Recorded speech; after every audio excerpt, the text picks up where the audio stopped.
আকাশবাণী কলকাতা খবর পড়ছি নমামি বসুরুদ্র। বাংলাদেশে আটকে পড়া ভারতীয়দের নিরাপত্তা নিয়ে উদ্বেগ প্রকাশ করে মুখ্যমন্ত্রী মমতা ব্যানার্জি এ ব্যাপারে কেন্দ্রীয় সরকারের হস্তক্ষেপ চেয়েছেন। বাংলাদেশের পরিস্থিতি এবং এ ব্যাপারে কেন্দ্রীয় সরকারের অবস্থান নিয়ে সংসদে প্রধানমন্ত্রী অথবা বিদেশমন্ত্রীর বিবৃতিও দাবি করেছেন তিনি। বিধানসভায় আজ বাংলাদেশের সাম্প্রতিক পরিস্থিতি নিয়ে মুখ্যমন্ত্রী অভিযোগ করেন, গত 10 দিন ধরে বাংলাদেশে উদ্বেগজনক বহু ঘটনা ঘটলেও সে ব্যাপারে কেন্দ্রীয় সরকার নীরব। আমরা এক্সটার্নাল অ্যাফেয়ার্সের ব্যাপারে সেন্ট্রাল গভর্নমেন্টের পথ ধরে আমরা সেই পথটাকে আমাদের পথ ধরে মেনে নিই, কিন্তু গত 10 দিন ধরে আমরা দেখছি গভর্নমেন্ট অফ ইন্ডিয়া টোটালি কিকমা একদম করে আছে। মুখ্যমন্ত্রীর বক্তব্য প্রস্তাব হিসেবে কেন্দ্রীয় সরকারের কাছে বিবেচনার জন্য পাঠানো হবে বলে অধ্যক্ষ বিমান বন্দ্যোপাধ্যায় জানিয়েছেন। বাংলাদেশে ইসকনের সন্ন্যাসী চিন্ময় প্রভুর মুক্তির দাবি এবং সেদেশের সংখ্যালঘুদের ওপর অত্যাচারের প্রতিবাদে বিভিন্ন ধর্মীয় সংগঠনের পক্ষ থেকে উত্তর 24 পরগনার পেট্রাপোল সীমান্তে অবরোধ চলছে। 24 ঘণ্টা এই অবরোধ চলবে বলে জানা গেছে। অবরোধের সময় বাংলাদেশগামী পণ্যবাহী ট্রাকগুলি আটকে দেওয়া হয়েছে। এদিকে বাংলাদেশের ঘটনার প্রতিবাদে অরাজনৈতিক সংগঠন সনাতনী ঐক্য পরিষদের পক্ষ থেকেও আজ পেট্রাপোলে এক সমাবেশের আয়োজন করা হয়। সমাবেশে বিরোধী দলনেতা শুভেন্দু অধিকারী এবং উত্তর 24 পরগনা জেলার বিজেপি বিধায়করা উপস্থিত ছিলেন। হিন্দুদের ওপর অত্যাচার বন্ধে রাষ্ট্রসংঘের হস্তক্ষেপ দাবি করে শুভেন্দু বলেন, এর বিরুদ্ধে লাগাতার আন্দোলন চলবে। অবিলম্বে এই অত্যাচার বন্ধ না হলে দীর্ঘ সময়ের জন্য পণ্যবাহী ট্রাক আটকে দেবার হুঁশিয়ারি দেন তিনি। এটা রাজনৈতিক কোনো কর্মসূচি নয়, অস্তিত্বের আন্দোলন বলেও তিনি উল্লেখ করেছেন। ভারতীয় জনতা পার্টি অংশগ্রহণ করতে বলে, এটা দলের ঘোষিত অবস্থান। আর আমরা মনে করি না এটা কোনো রাজনৈতিক দলের বিষয়, সমগ্র হিন্দু সমাজের বিষয়। আজকে যে 20,000 লোক এখানে পেট্রাপোলে জড়ো হয়েছিলেন, তাতে তৃণমূল সিপিএম এর বহু হিন্দুরাও এসেছিল। আমি অন্তত চিনি এরকম 10-20 জনকে তো দেখেছি। অতএব বাংলার হিন্দুরা আজকে ঐক্যবদ্ধ হচ্ছে। সিপিআইএমএল লিবারেশন বাংলাদেশের সংখ্যালঘু হিন্দু সম্প্রদায় ও তাদের প্রতিষ্ঠানগুলির ওপর আক্রমণের খবরে গভীর উদ্বেগ প্রকাশ করেছে।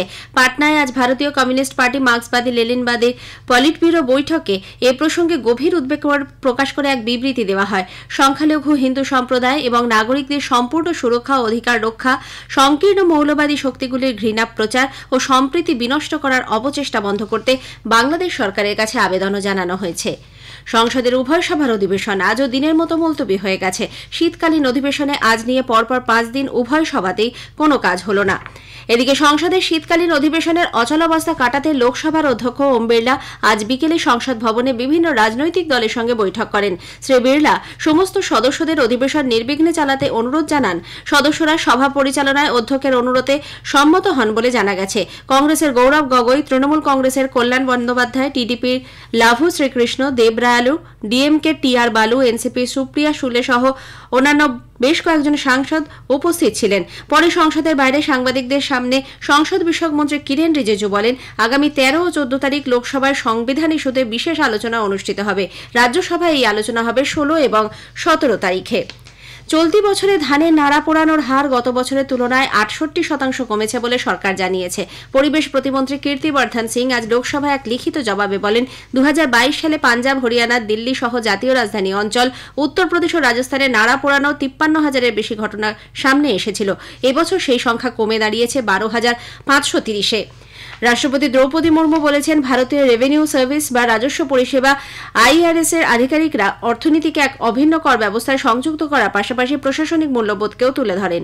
তিনি আজ রাষ্ট্রপতি ভবনে আইআরএস আধিকারিকদের উদ্দেশ্যে এক ভাষণে বলেন, কেন্দ্র ও বিভিন্ন রাজ্যের কর প্রশাসক এবং ব্যবসায়ী মহলের মধ্যে গুরুত্বপূর্ণ সংযোগ স্থাপনে এদের ভূমিকা অনস্বীকার্য। ঘূর্ণিঝড় ফেঞ্জালের প্রভাবে পুদুচেরিতে বৃষ্টিজনিত ঘটনায় কমপক্ষে 4 জনের মৃত্যু হয়েছে। প্রশাসন সূত্রে খবর, এখনো 2 জন নিখোঁজ।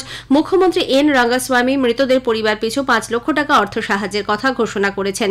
এছাড়াও কেন্দ্রশাসিত ওই অঞ্চলের রেশন কার্ড থাকা প্রতিটি ব্যক্তিকে 6,000 টাকার ত্রাণ সাহায্য করা হবে। পুদুচেরি, করাইকাল এবং ইয়ানামে প্রবল বর্ষণে 10,000 হেক্টর জমির ফসল নষ্ট হতে বসেছে। প্রাথমিকভাবে 100 কোটি টাকার ক্ষতির হিসেব কেন্দ্রীয় সরকারের কাছে পাঠানো হয়েছে। 551 জনকে সরিয়ে নিয়ে যাওয়া হয়েছে ত্রাণ শিবিরে। ইতিমধ্যে বিপর্যস্ত এলাকায় বিলি করা হয়েছে 25,000 প্যাকেট খাদ্য সামগ্রী। খবর শেষ হলো।